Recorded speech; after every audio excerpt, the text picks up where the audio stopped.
the biggest financial crime in Connecticut's history. That's a title with hefty implications, but what does it really mean? How did it happen? And who was behind it? Welcome to The Money Trail, where we dive deep into the complex and often hidden world of financial crimes. Our focus today is on an audacious scheme that shook the foundations of Connecticut's financial institutions, leaving a trail of destruction worth over $100 million. This isn't just about numbers, though. Real people were affected, lives were changed, and trust was shattered.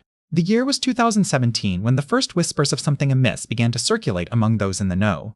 The Office of the Chief State's Attorney started investigating allegations of systematic fraud within a major insurance company based right here in Connecticut. But this wasn't your run-of-the-mill white-collar crime, no, this was something far more insidious. At the heart of the storm stood James T. Jim Welch, then CEO of the Hartford Financial Services Group. Under his stewardship, the company had grown exponentially, becoming one of the largest insurance providers in the nation.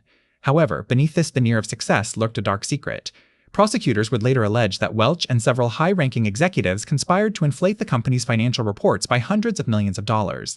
By manipulating loss reserves, the funds set aside to pay future claims, they created a false picture of financial health, all while funneling millions into their own pockets. As we embark on this journey through the twists and turns of Connecticut's biggest financial crime, remember, these aren't just numbers on a screen or pieces of paper in a file. Real people suffered because of these actions, and it's our job to uncover the truth, hold those responsible accountable, and ensure that such crimes never happen again.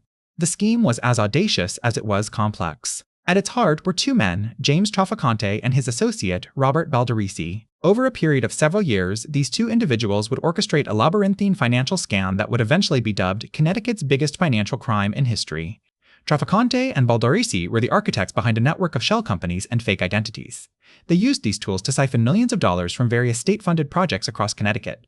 While they lived lavish lifestyles, complete with luxury cars, exotic vacations, and expensive real estate, the people of Connecticut were left holding the bill. The impact on the state was profound. The misappropriated funds were intended for crucial infrastructure projects, education initiatives, and public services. Instead, they lined the pockets of Trafficante and Balderisi. As a result, roads went unpaved, schools remained underfunded, and vital community programs were left without the resources they needed to serve the people of Connecticut. One such project was the revitalization of Hartford's North End. Trafficante and Balderisi had promised to invest heavily in this long-neglected neighborhood, promising new housing developments, job opportunities, and a renewed sense of hope for its residents. Instead, they funneled millions of dollars from the project into their own accounts, leaving behind little more than broken promises and empty lots. The human cost of their actions cannot be overstated. Lives were upended, dreams deferred, and entire communities left to languish in poverty and despair.